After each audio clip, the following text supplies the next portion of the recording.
सोचिए जरा, दिन के 3-4 घंटे बस स्मार्टफोन की स्क्रीन को स्क्रॉल करने में निकाल देना आजकल ये बहुत आम लगता है ना। हम में से ज्यादातर लोग ऐसा ही करते हैं।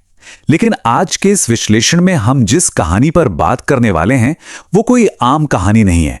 ये डिजिटल अनुशासन यानी डिजिटल डिसिप्लिन से जुड़ी एक बहुत ही गहरी और चेतावनी देने वाली सीख है। तो चलिए बिना किसी देरी के सीधे इस मुद्दे पे आते हैं।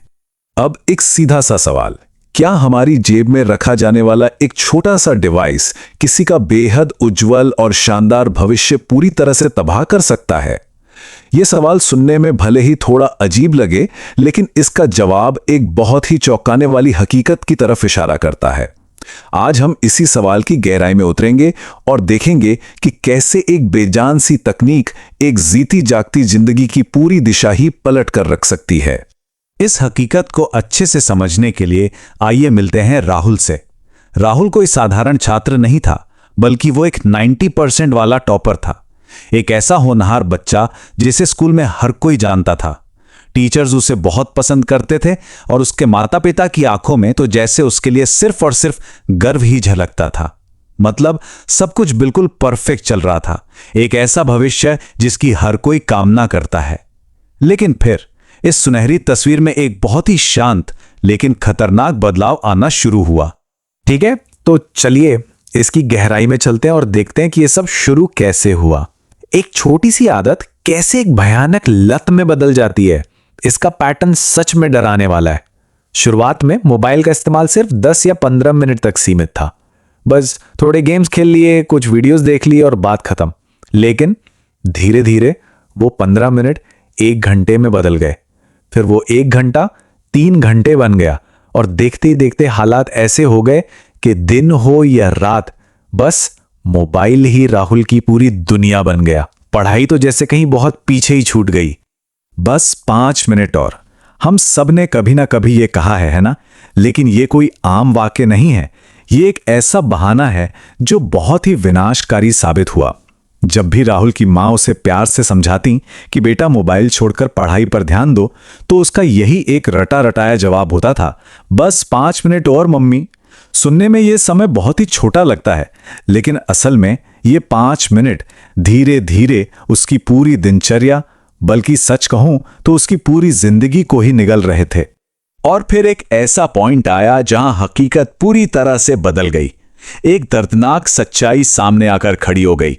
एक तरफ था वो शानदार छात्र जो हमेशा 90% लाता था, जो हर टीचर का चहेता था, और दूसरी तरफ जब परीक्षाएं सिर पर आईं तो तैयारी बिल्कुल जीरो थी। जो लड़का हमेशा क्लास में सबसे आगे रहता था, वो अब मुश्किल से बस पास हो पा रहा था। उसके सारे दोस्त जिंदगी में बहुत आगे निकल गए और टीचर्स ने भी उससे अपनी उम्मीदें छोड़ दी। यह एक ऐसा डाउनफॉल था जिसकी शायद ही किसी ने कभी कल्पना की होगी। और इसी उथल पुथल के बीच एक ऐसा पल आया जिसने राहुल को अंदर तक झकझोर कर रख दिया। बेटा, हमें तुमसे ये उम्मीद नहीं थी। एक पिता के ये शब्द जो बहुत ही भारी मन और टूटी हुई आवाज में कहे गए थे, यकीन मानिए ये किसी भी डांट फटकार से कई गुना ज्यादा चोट पहुंचाने वाले थे। जब अपनों की उम्मीदें टूटती हैं ना, तो वो निराशा बहुत गहरी होती है। ये शब्द राहुल को किसी गहरे घाव की तरह लगे। ये एक बहुत बड़ा भावनात्मक आघात था जिसने उसकी सोई हुई अंतरात्मा को जगा दिया। ये वो पल था जब राहुल का सामना अपनी ही सच्चाई के आईने से हुआ। एक दिन जब उसने अपने पुराने रिपोर्ट कार्ड्स देखे तो उन कागजों पर वो शानदार कामयाबी दर्ज थी, जब जिंदगी में सब कुछ बेहतरीन था। और आज सामने सिर्फ हार थी। उसकी आंखों में आंसू थे, और सबसे बड़ी बात, ये हार किसी और से नहीं बल्कि खुद से थी। ये वो दर्दनाक एहसास था जब इंसान को समझ आता है कि उसने अपने ही हाथों अपना सबसे कीमती समय और अपना पोटेंशियल कैसे बर्बाद कर दिया। उस हार और उन आंसुओं के बीच उसके मन में एक बहुत ही गहरा और चुभने वाला सवाल उठा, क्या मेरी जिंदगी सच में सिर्फ इस मोबाइल फोन के लिए बनी थी? यह कोई मामूली सवाल नहीं था। यह डिजिटल लत के बिल्कुल निचले स्तर तक पहुंचने के बाद राहुल के अंदर से उठी एक आवाज थी। यह वो टर्निंग पॉइंट था जहां उसका सच्चा आत्ममंथन शुरू हुआ। क्या इतने बड़े सपने, इतनी क्षमताएं सिर्फ एक चमकती हुई स्क्रीन के सामने खत्म हो जाने के लिए थी? बिल्कुल नहीं।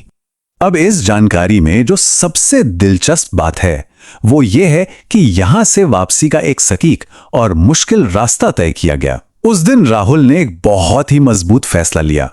उसने मोबाइल उठाया और उसे पूरी तरह बंद कर दिया। देखिए, ये शुरुआत बिल्कुल भी आसान नहीं थी, लेकिन अपना कंट्रोल वापस पाने के लिए उसने 3 बहुत अहम कदम उठाए। पहला, मोबाइल के इस्तेमाल का समय एकदम सख्ती से कम करना।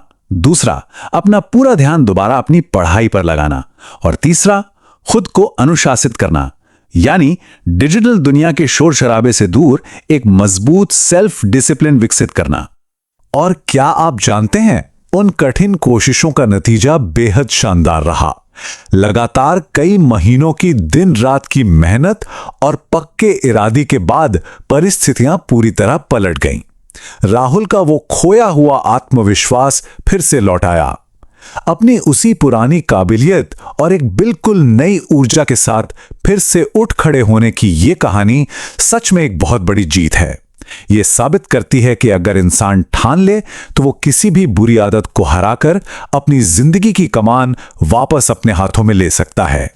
लेकिन यहां हमें थोड़ा रुककर एक बेहद गंभीर सच्चाई पर भी गौर करना होगा।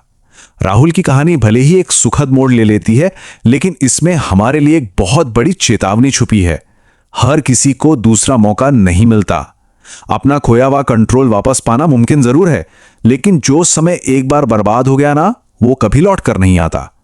इस मोबाइल की लत में जो बेशकीमती साल या महीने हम खो देते हैं, उसका भारी नुकसान हमें जीवन भर भुगतना पड़ सकता है। तो यहां सबसे महत्वपूर्ण बिंदु यह है कि कंट्रोल असल में है किसके हाथ में।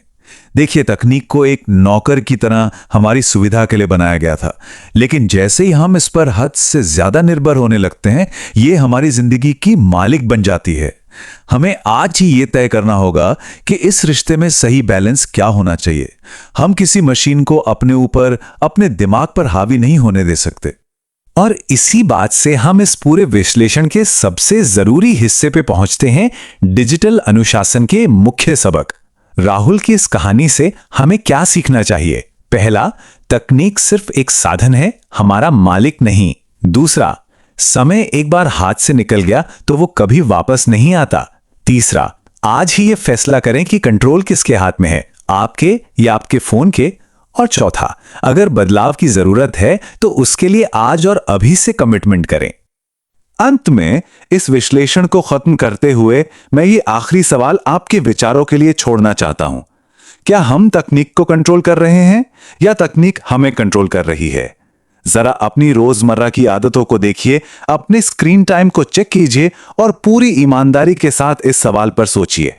इसका जो भी जवाब होगा वही आपके आने वाले भविष्य की दिशा तय करेगा।